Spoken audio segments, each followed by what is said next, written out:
Next exercise is one for your core strength, including rotational stability. It's called the pointer, or sometimes called the pointing dog. And what you're going to do is you're going to reach out with the opposite arm and leg. So let's start with left arm and right leg. And just reach out, and you can hold it there, or you can just go back and forth. And start with touching your wrist to your knee. Good. And then let's try a few repetitions with the elbow to knee, which is going to make you flex a little bit more, be a little bit more demanding.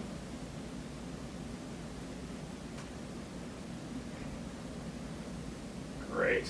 Okay.